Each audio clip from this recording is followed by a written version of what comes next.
प्रशांत Jagdev ACB रे भर्ती चिलिका विधायक प्रशांत जगदेव कटक एसीबी रे भर्ती असुस्थता जोगु खोर्धा जेल रु अणागला कटक बड़ मेडिकल वकिलों आवेदन आधार रे मेडिकल रे भर्ती होइचंती प्रशांत जगदेव भोर 4टारे एसीबी रे भर्ती होइतिबा वकिल सूचना दैचंती तेबे बूथ रे गंडगोल घटना रे प्रशांत को गिरफ्त करिछि पुलिस चिलिका विधायक प्रशांत जगदेव कटक एसीबी रे भर्ती वर्तमान जहां खबर सामना को आसुची बड़ खबर असुस्थता जोगु खोर्धा जेल रु अणागला कटक एसीबी मेडिकल कॉलेज रे भर्ती करा जायछि प्रशांत जगदेव को तांकर वकिल जहां सूचना दैचंती वकिलों आवेदन आधार रे मेडिकल रे भर्ती होइचंती प्रशांत जगदेव भोर 4टारे एसीबी रे भर्ती होइथिबा वकिल सूचना दैचंती तेबे बूथ रे गंडगोल घटना रे प्रशांत को गिरफ्त करिछि पुलिस वकिलों आवेदन आधार रे मेडिकल रे भर्ती करा जायछि भोर 4टा समय रे कटक एसीबी रे भर्ती करा जायथिबा सूचना मिलिछि तेबे जहां सूचना बूथ रे गंडगोल घटना रे प्रशांत को गिरफ्त करितला पुलिस प्रशांत जगदेव किंतु वर्तमान एसीबी मेडिकल कॉलेज रे भर्ती होइचंती असुस्थता जोगु एसीबी मेडिकल कॉलेज रे भर्ती होइचंती प्रशांत जगदेव चिलिकार विधायक अधिक सूचना पे फोन लाइन रे जोड़ैचंती बलराम लेंका हमर सीनियर रिपोर्टर बलराम जानिबा को चाहिबी वर्तमान जहां सूचना आसुची प्रशांत जगदेव एसीबी मेडिकल रे भर्ती होइचंती कोन अपडेट अधिक देखो दुर्गा काली जितेबाला स्वास्थ्य अवस्था खराब थी सूचना आसाला जे एडवोकेट अच्छा प्रभात दास से काली राति ही प्रेयर करथिले कोर्ट को प्रेयर करथिले जे तांकर जे अच्छा चिलिका विधायक प्रशांत जगदेव बा खोर्धार जे बीजेपी प्रार्थी तांकर स्वास्थ्य अवस्था खराब रही तेणु तांको चिकित्सा पाई हॉस्पिटल रे भर्ती करिया पे से प्रेयर करथिले प्रार्थना करथिले तेबे तांकर से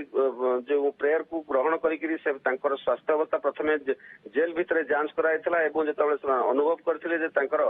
स्वास्थ्य अवस्था खराब अछि तेणु तांको तुरंत चिकित्सा पाई मध्ये निर्देश आस्थिला तो काली राति 4टा बेले आज भोर 4टा समय रे ही तांको गोटे एम्बुलेंस सहायरे जेल रु तांको एसीबी को स्थानांतर करा जायछि एवं एसीबी रे पहुंचिया परे जहां हम पाखरे खबर अछि तांकर चिकित्सा पाई समस्त व्यवस्था मध्ये होउछि तेबे एई जो घटनाटी तांकर स्वास्थ्य अवस्था जहां देखा जायछि तांकर सुगर लेवल बहुत रहिछि एवं ब्लड प्रेशर रहिछि तांकर स्पाइनल कॉर्ड रो प्रॉब्लम रहिछि एवं ता सहित मध्ये तांकर सर्जरी हेतला ए सबु दिगो को नेकिरी तांकर स्वास्थ्य अवस्था खराब थिबा कथा प्रेयर करथिले से कोर्ट को प्रेयर करथिले तेबे कोर्ट को अनुमति पर ही तांको एठू स्थानांतर कराइछि एवं राति 4टा भोर 4टा समय ही तांको एठू एम्बुलेंस जोगे निया जायछि तेबे कटक रे तांकर चिकित्सा चलथिबा कथा वर्तमान जणा पड़िछि बलराम हम कहि परिबा वकिलों आवेदन आधार रे कोर्ट अनुमति देइथिले एवं वर्तमान एसीबी रे तांको भर्ती करा जायछि बहुत बहुत धन्यवाद आपनको तमाम सूचना पे बलराम अधिक सूचना आम सहित कटक रु जोड़े एसीबी मेडिकल परिसर आम सहयोगी प्रभात विषयी प्रभात जहाँ सूचना रही एसीबी रे भर्ती होती प्रशांत जगदेव वर्तमान स्वास्थ्य अवस्था केमती रही कौन कौन रोग रही कहते वर्तमान देह कौन माने असुस्थता रही वर्तमान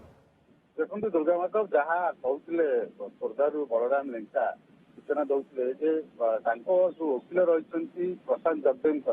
वकिल प्रेयर करते जी रही प्रशांत जगदेव जी विधायक प्रार्थी रही खोर्धार भारतीय जनता पार्टी स्वास्थ्य अवस्था को लेकिन गोटे प्रकार प्रेयर करते जेहेतु स्वास्थ्य अवस्था खराब अच्छी तुरंत हॉस्पिटल रे भर्ती करा माननीय कोर्ट को प्रेयर करते गत काली जी कहवा प्रेयर को ग्रहण करते कोर्ट और आज भोर ठीक 4टा समय प्रशांत जगदेव को कटक एसीबी अणाइला प्रथम एसीबी अणागला प्रथम काजुआलिटी अणाइला काजुआलिटी पर मेडिसिन डिपार्टमेंट को स्थानांतर कराई जहाँ मुझे कहते से रोग कथा देह खराब कथा तीनोटी मुख्य समस्या रही गोटे हूँ उच्च रक्तचाप ता सहित मधुमेह एवं जेहेतु आगुरी सर्जरी होता स्पंडिलाइटिस प्रोब्लेम अच्छी स्पाइनल कॉर्ड रे प्रोब्लेम अच्छी तो तीनोटी बर्तमान कारण जो मेडिसिन जो रही 48 number new medicine ward ICU रे रखा जाइए सेकेंड फ्लोर रे सब बड़ कथा हूँ बर्तमान जेहेतु से आसिक पहुंची बहुत चार्टार इन्वेस्टिगेशन बर्तमान सब ब्लड एवं जहाँ सैंपल अच्छी नेला प्रकृत में जना पड़ो एक्चुअली कौन डिजीज स्वास्थ्य अवस्था स्थिर रही कि हाँ देखो बर्तमान आम कहीपर स्वास्थ्य अवस्था स्थिर रही कारण आप देखिए उच्च रक्तचाप कथा कहतु मधुमेह कथा कहतु तो निश्चित भाव में आम कहीपर स्वास्थ्य अवस्था स्थिर रही सब बड़ कथा हूँ जेहेतु इलेक्शन थिला भोट थिला तो सही समय जितेबाला अधिका ଚଳପ୍ରଚଳ ଥିଲା ସେଇ ସମୟରେ ସୁଗାର ଲେବୁଲ ଟିକେ ବଢିଯାଇଛି ଯାହା ଅନୁମାନ କରାଯାଇପାରେ। ତେବେ ଡାକ୍ତରଙ୍କ ତରଫରୁ ସ୍ପଷ୍ଟ ହେଲା ପରେ ଆମେ କହିପାରିବା ଯେ ପ୍ରକୃତରେ ତାଙ୍କର କଣ ଡିଜିଜ ରହିଛି ଏବଂ କ୍ଲିନିକାଲ ଯୋଉ ରହିଛି ପରୀକ୍ଷା ଗୁଡିକ ପରୀକ୍ଷାର ରିପୋର୍ଟ ଆସିଲା ପରେ ସ୍ପଷ୍ଟ ହେବ ଯେ ପ୍ରକୃତରେ ଭୋର ତାଙ୍କର କଣ 4টাରେ ଏସସିବି ମେଡିକାଲ କଲେଜରେ ଭର୍ତ୍ତି ହୋଇଛନ୍ତି ପ୍ରଶାନ୍ତ ଜଗଦେବ। ଆମେ କହିପାରିବା ଏବେ ତାଙ୍କର ଚିକିତ୍ସା ଜାରି ରହିଛି। ବହୁତ ବହୁତ ଧନ୍ୟବାଦ ପ୍ରଭାତ ଆପଣଙ୍କର ତମାମ ସୂଚନା।